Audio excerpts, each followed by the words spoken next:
Hi everyone, it's Tina from APSA again, and I'm here today to record another great interview with a role model for women in tech. Today I'm welcoming Adela Mehic-Dzanic, a great role model. Thank you very much for being here. Thank you, Tina. Thank you for having me. I'm really happy to support your initiative and to step into the footsteps of other women that have been before me. Thank you for that. Thank you. I'm really excited to have you here today. You're doing so many things that it's really hard to make a brief introduction. You are a female tech leader, speaker, and mentor, and you are hosting the Making It in Austria YouTube channel. And everyone calls you the networking queen, including myself.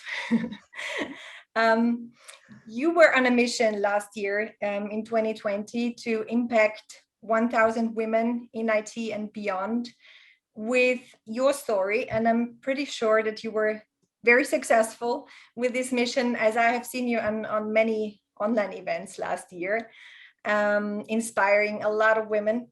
Yeah, so I'm really happy to have you here today. Thank you very much again. And yeah, looking forward to hear your story and inspire even more women. So yeah, Adela, please tell us about your background. How did you become a woman in tech?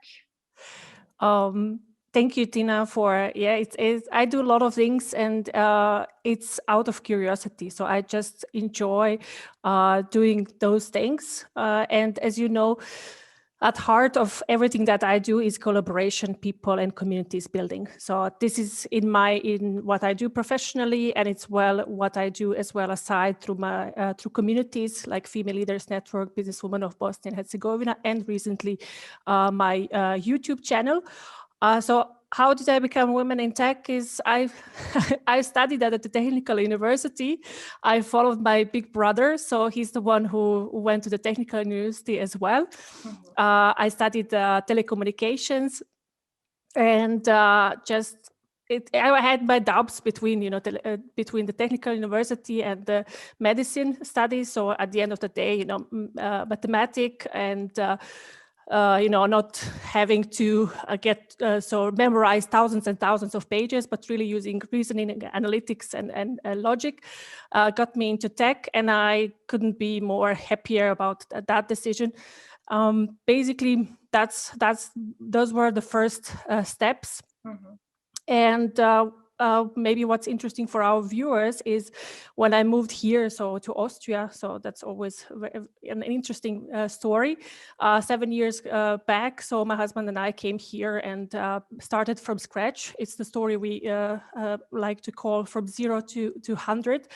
And that brings us as well to this mission, 1,000 women, because when we came here, we started from scratch. So we basically came on a bus, and the first day after we started, we signed for a German school. We started learning the language. We spent most of our days learning the language, getting to know the people, and applying for the job. And I landed actually 2 jobs within less than 3 months. So I could very fast start my professional career here in Austria. And that's one of the reasons why I started this mission 1,000 Women. One of the reasons is because through all my life before coming to Austria and in Austria, I had a great support from people that believed in me, shared their time with me, their advices, their resources, and they saw a great potential in me. And one of the reasons was that I wanted to give back to the community, and this is going to be as well part of me. It's part of my identity, giving back to the communities and empowering others as well, because it's not fun being on the top alone. I don't, I define success very much differently. I define it through people that I meet and that I support them along their way. So I'm a typical giver, as Adam Grant would say. So I just, love seeing other people being successful and succeeding in recognizing the potential and succeeding on their way. And this was just basically out of the blue, I want to tell my story. I want to get out. I want to, empower other women and hopefully inspire them to, say, this job is not what I want. This is not the environment where I want to be. I want to create something new. I want to start something new, because it is possible, especially nowadays with all these, possibilities, all these tools and communities that are around us. There are so many great examples that we can take and get engaged and be active, because that's so much important. It's no one has a perfect life. No one is 100% happy in everything, job, home, life, and so on. But, there are people who are doing their best, and there are communities that are supportive, that are supporting others on that way. And this is as well one of the reasons that, coming to my mentoring role, that this year I decided to take an active role. So last year I was mostly kind of evangelizing. So I was talking to masses and masses of women and men as well, because they tell me what I have to say is inspiring for them too. So it's an open message to everyone. Everyone is invited to create their own missions and start inspiring others. And this year I decided to really focus much more and take two mentees from two different organizations and support them along the way. So very different stories from both of them. And that's as well challenging for me a little bit, because they confront me with many questions that I was like, okay, how do we solve this? And it's a pleasure. It's an honor to follow them along the way and see how much can be done with the right people, with a little bit of mindset shift, with saying, yes, I can do these things. And of course, asking for help. This is one of the things that I would advise everyone, especially us women in tech, get into different collaborations, get visible, and, ask for support from other people. You don't have to figure it out all on your own. Mm-hmm. Yeah, that's absolutely true. Especially women don't dare to ask questions very often. And it's so great to see, especially since last year. I feel like due to all the online events, we have a lot more visibility and see that others can speak up, and you can do the same, right? Yes. And you were actually one of my inspirations for doing this. I was hearing your story, I don't know when, spring last year, and then something inside me started to get inspired to do more, and to also to empower others in a different way than I did until now. Yeah. Thank you for sharing, Tina. Really, that means that the mission was successful. As much, it keeps growing, and everybody, as you said, everyone nowadays can start doing something, for sharing their knowledge, being a mentor, or being a mentee as well. Being an active part of different communities nowadays. I say there hasn't been a better time in history for networking nowadays. There hasn't been. I don't remember that one. And it's so important that, each one of us has at least one network where she is active, and as well at least one mentor, if not more. For different topics that we want to work on, different skills that we want to learn. For instance, for a technical skill, I have this mentor, and then for the personal development, so I have a different mentor. Yes, it takes time, but what this time that you invest, which is usually 6 to 9 months, actively, and of course you stay later on in contact, and you become friends, and you develop the relationship, and so on. This time that you invest, these 6 months that you invest in yourself, will perpetuate your career to the next level, and yourself as a person, that you will see the world completely different. And then if it's 6 months, I think everyone can take these 6 months and invest in themselves, because growing your career is something that's each responsibility of each one of us. No one can do this work for you. There are people who will support you along the way and lead you along the way, but you have to be the one who says, now it's enough. I've been in this position for 5 years. I don't see a future in it. I don't see that company is going to invest in me. I tried 3 different things, nothing is working out. I definitely need to figure out something else and go out of what I've been doing, so because that is not helping, and ask for a mentor, be part of different communities, and start looking maybe for another job or another company, another culture, because culture is very, very important. Because maybe I can add that as one of the great things that I had at the beginning of my career here in Austria. I had a company that had such a healthy company culture. It was perfectly fine and asked and encouraged to be different, to think different, to ask tough questions, to engage in different projects, to foster cross country collaborations within the group. It was very much live, open and flexible culture. And this, when you have that, this can be really, really something for your career that takes you super fast to the next career level, because everyone is there, basically to support you, and not, to make you small or say like, yeah, you need to wait for 2 years because you're now a junior. And then after that, you can ask the tough questions, or you can go to the customer meeting and take more projects and responsibilities. So there's one thing, this is very, very important to look after when someone decides to, okay, if you have 2 offers, which company should I, join? Yeah, absolutely. Listening to your stories, it feels like everything was very positive and open for you. I'm sure you also had some obstacles on the way. Were there like also differences when you came from your home country to Austria? Did you experience obstacles and fears when arriving here? Actually, when I think about that, I use this diversity as opportunity for me. Because think about it, I'm the only woman in the room of 15 men. That was my first team. And I'm the only woman with a degree from the technical university as well.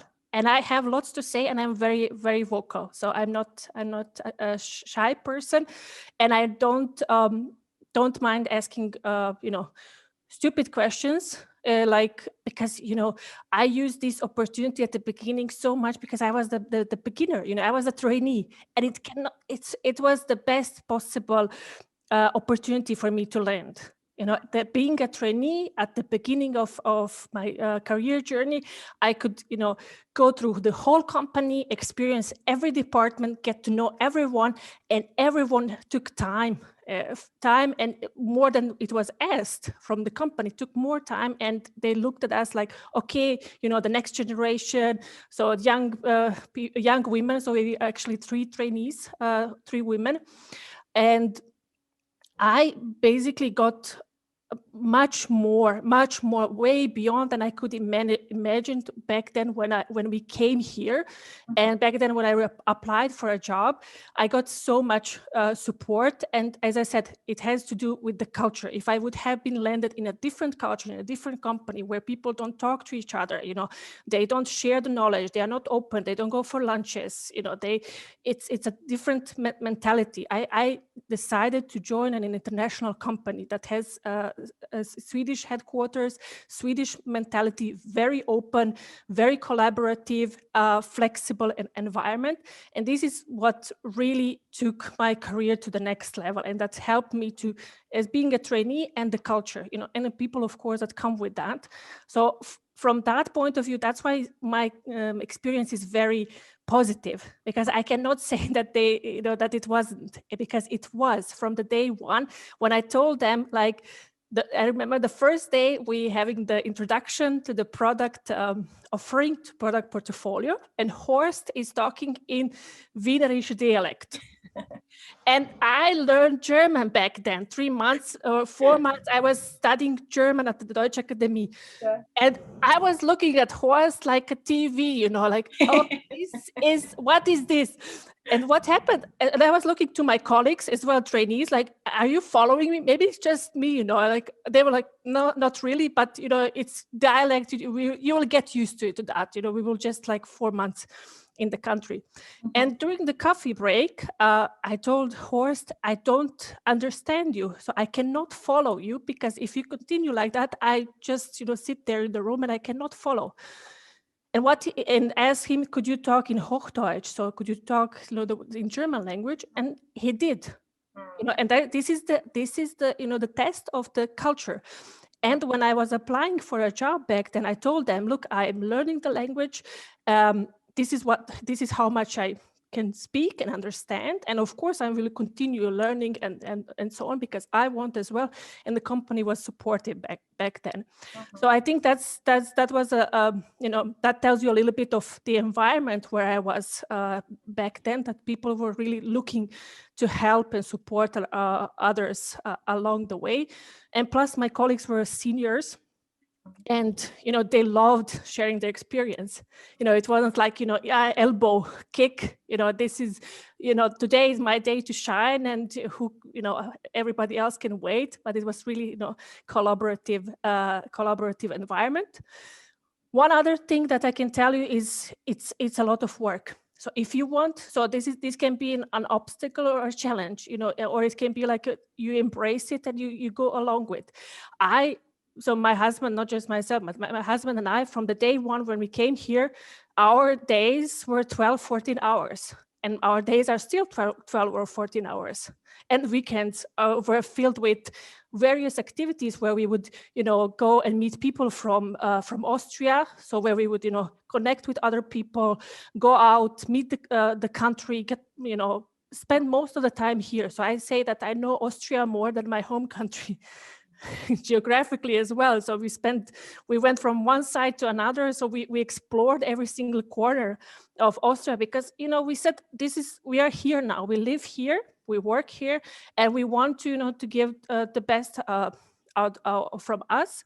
And it was rewarded. But on the other side, I must say, it's not, like you spend a lot of time, hanging around. It's a lot of work, focus. And, you have to have a goal. For us, the goal was come here and start quickly. So find a job within the 6 months and really grow our careers and explore and explore as much as possible, because this is what we were missing in our home countries. The opportunities were very small. Of course, the environment is smaller, the number of companies smaller, number of international projects is smaller, and then you don't have this opportunity to experience. And when we came here, it was a green field. You're like, okay, look here, I can do these things, and I can engage in this project, and I can do this, and I can, start my community, or I can meet so many people from different countries. So I can have a very diverse international community. When it comes to women in tech, again, I was working in international environment for a Swedish company, which is, way more women that you meet in the office around you and so on. So it was as well like a big advantage that I had from the beginning. I didn't know that when I signed up the contract. It was a gut feeling that this is going to be it, and it turned out that it was better than expected. Of course, you have stereotypes and small things like women in tech and so on. But I use a lot of charm, humor, in the first or second instance, and in the third instance, I can be really tough as well and just stop it like that. And so you say, if you know your work, if you know what you're doing. So I graduated as one of the top students in my class, and I was never shy of hard work and putting extra hours in making sure that my projects are top class. So I didn't think for a second when someone would say, women in tech, and is that possible, and so on and so forth. And I'm 180. I wear high heels. I dress up nicely, and do my thing. Yeah, that's great. And the You know, project tells for itself. The customers are the most important. So my colleagues were, happy. With work what we did, our customers were more than satisfied with work that we provided, and of course it was a big benefit for the company as well. Yeah, but that shows, you have a very positive mindset. Yeah. And that's really what it takes, I feel. And also have a vision. Like you said, you had a goal to find a job within 6 months. Yeah, having a vision and a growth mindset is Yep. really important, in order to follow your path and look back at it in a positive way and look forward in a positive way. Yes. Yeah. Because if you decide to move abroad, so this is another topic. If you decide to move abroad, so if you have a fixed mindset and you think, okay, it has to be as it was, as I learned when I was 12 or 15, it will be very hard. It will be very hard because you will meet people who think differently, who look differently, who come from a different, parts of the world, and maybe they study something completely different, and they have different experiences. If you're just stuck in your corner and in your mind, your ways of doing things, then it will be very challenging, not just in Austria, but in general in life nowadays, because everything is getting more and more connected, interconnected. We are getting, it's a globalized, global society, globalized world that we live. And if you think just my way or highway, it will be very, very hard, no matter where you go. Yeah. That's a very, very good way to see. And also, one thing you said, I heard it in one of your workshops as well, and that it stayed in my mind also, is being vocal. And you dared telling Horst that you didn't understand his Wiener dialect. And it was easy, he just said, okay, I'm gonna speak proper German then. But we have so many fears that the answer would be different. But it's not on us to decide. We can just dare, right? Because it's better to say so than go into circles in your mind and assume, we always assume the worst case scenario. So he will say no, and it's not my problem, you should know this, and why should I adapt, and so on. So that's again, a sign of fixed mindset, people with fixed mindset, and just not being collaborative or flexible enough. And what I did as well at the beginning, what I told you, I was very honest with my company where I am. So I didn't tell them I know C1 language, C1 level of German, and I've been living here for like months, and I can do that. So I said I need these first couple of months, and they promised me that they will support me along the way. I think that's super important, to be honest with your employer and tell them. So this is where I stand. But in 6 months you can expect from me, and that was it. After 6 months, it was a different story. That we could as well do jokes in Wienerisch, and I could follow them. But then when you learn one dialect, there's the other one. There's one from Styria, there's the one from Carinthia. But you're getting used to it. You're getting used to it, and you have fun with it. And if you don't understand, you say, I don't understand what you're saying, and that's perfectly fine. Yeah, absolutely. So you already told us a lot of learnings, and what are your tips in a nutshell, to women who are looking for a career in tech, or anybody who wants to develop in their career?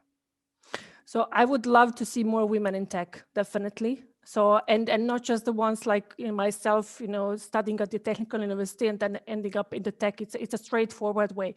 So I've seen many examples, and it's great that women being in finance and then moving into tech industry, and so many other examples that we can see nowadays.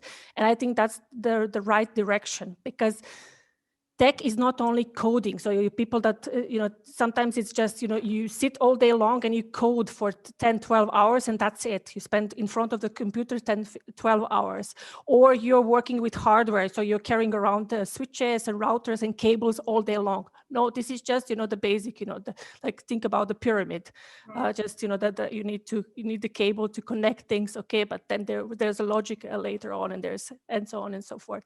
So I would like to see more women because, we are 50% of the population. And we are as well, like my husband, I'm using all these gadgets and all these services that tech companies are providing. So I'm not excluded from any one of them. I'm using the computer just like any other colleague of mine and all the other things that are coming. So I would love to see more women, and I would love to see more initiatives like yourself that, tell the story how it is, because I don't spend 10 hours or 8 hours coding. I spend 8 hours working on a strategy with my customers who are global players in the telecom world. So just to demystify, that there's so much room for all the women from different profiles coming from different backgrounds, because you can do, you need great product managers, you need great product owners, you need agile coaches, scrum managers, you need strategists, you need people in sales and marketing who can sell this, business development. And those are all the roles where women are on spot, because if you have this technical background, a little bit of understanding, because it's important for men and for women, no matter. So in the future, it will be more automized. So we need to understand, have a bigger picture of it. But we have great skills. We have great, social skills, personal skills, building communities, asking questions, going back and forth. Not giving. Not stopping, basically. So women, we are very, perseverance. At least my experience show that we come back, and most of the women that I worked with is like thinking of the customer. We have this great view of customers. So we are not just thinking about ourselves and the company, but we are always thinking about a little bit ahead, because that's my experience, like thinking a little bit ahead and giving in as well, like, okay, what does the customer need? What is that the customer need, and how can we make that? And then, engaging everyone. And this is what we are really, really great at. And so I would love to see, more women. And I hope that your initiative, my initiative, and many other initiatives around are there to demystify this world. And it might be challenging at the beginning. Wherever you go, it will be challenges. Life without challenges, it is a boring, it's a wrong room. If everybody is like saying, yes, you're right, and you're great, and you're amazing, then it's a wrong room. You're not challenging enough yourself. And if someone tells you like women in tech, or what's this, and then how is that possible, we can answer as well. So yeah, exactly. I think each one of us can answer in a good way. And in general, for a career, if you don't have a mentor nowadays, you're not taking it serious. Like really, taking the career, like making a career wherever you are, in whichever industry, surround yourself with the really smart people. Have a good community around yourself. Be proactive. So don't wait for anyone, for your supervisor to suggest the next, meeting, follow up for your career development. Be proactive and be very clear what you want. And if you don't know, so that happened many times through my career, that I didn't know where I want to go, left or right, or just want to stay here and don't know where I want to go.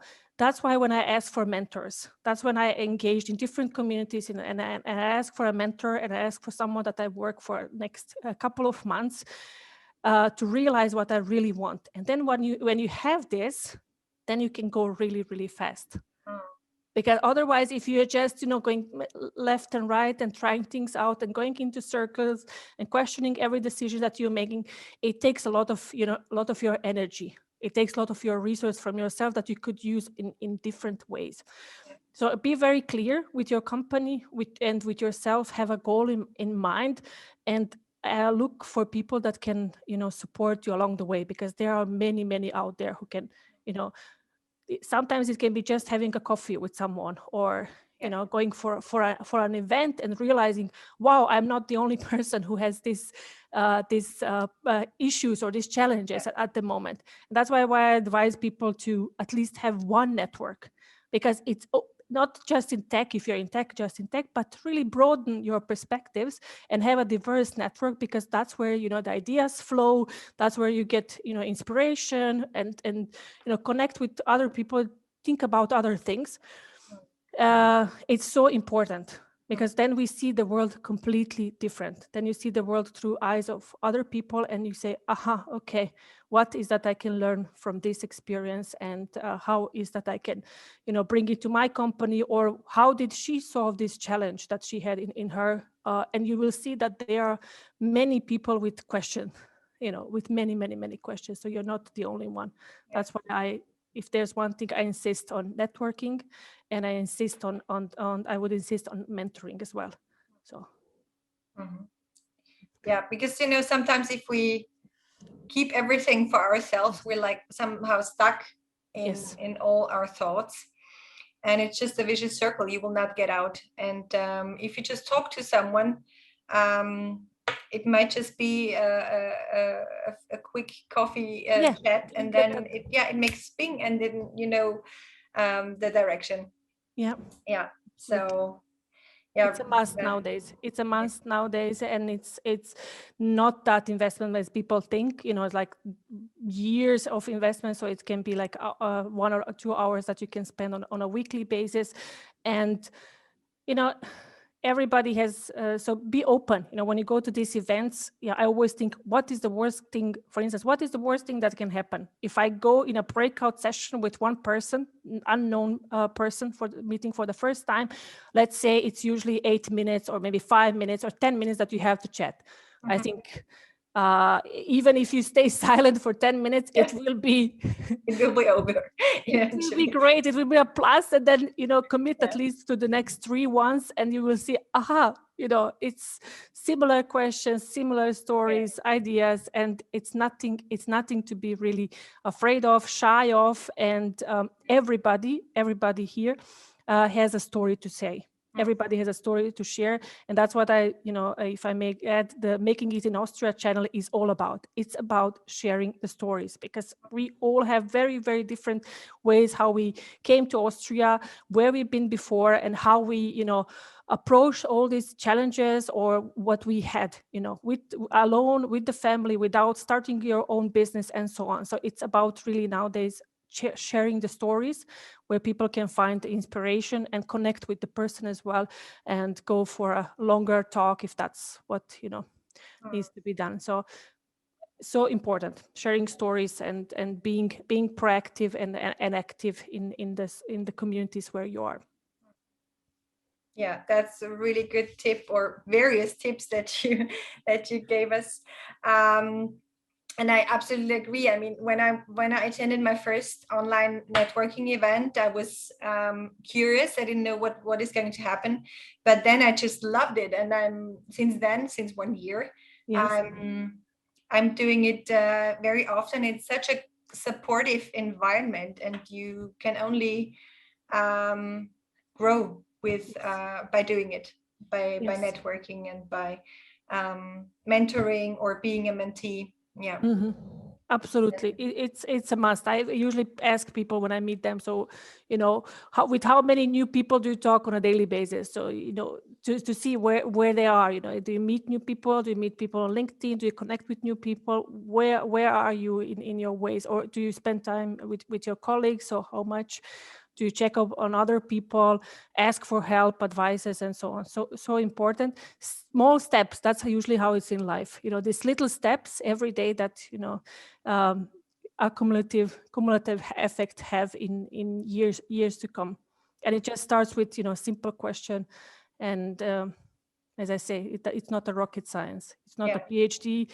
If you make a mistake, you come back. If you say something wrong, so be it.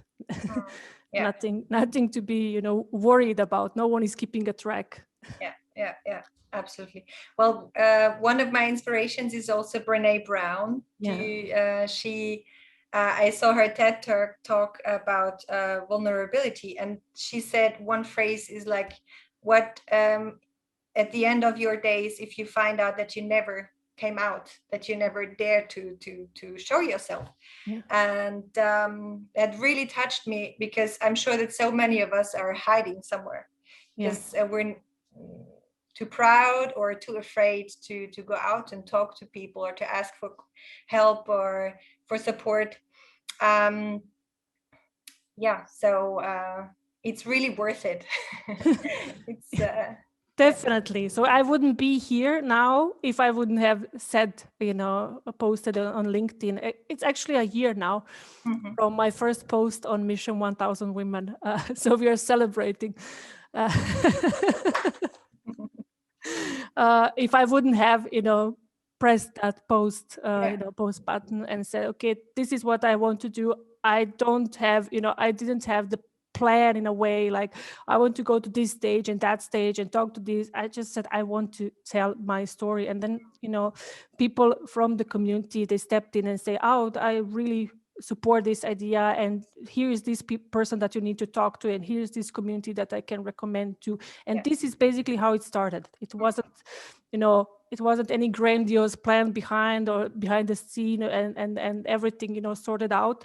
It was a bold idea, and people just chipped in. So it is also about allowing people to help us.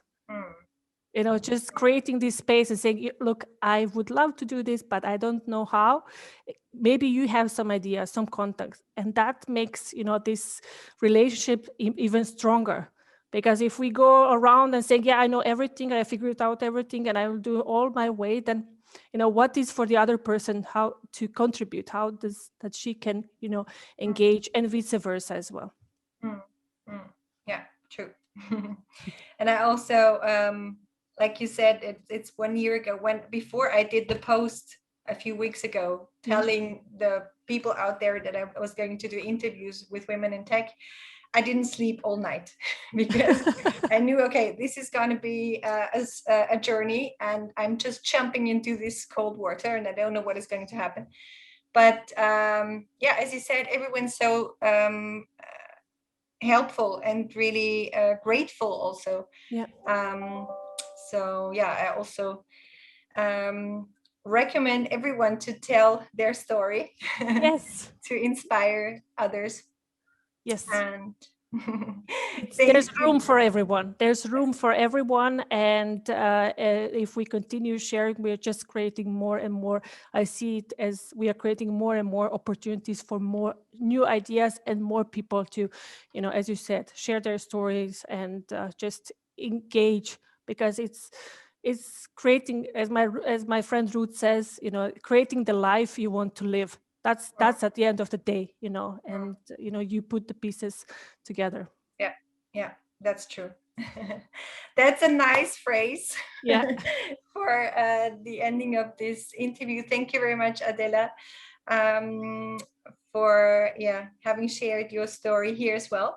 And I'm really excited to post this interview and to inspire even more people, women and men, with your positive energy.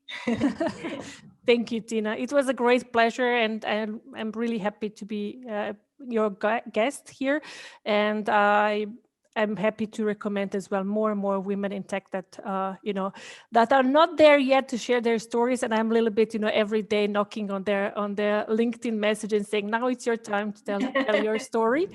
So we are there for one another. It's stepping for the first time in front of the camera. It's not easy, but we are there to support, because we did it for the very first time, and we survived. That's true. Yeah. Thank you very much. Thank you, Tina. Thank you. Bye. Bye.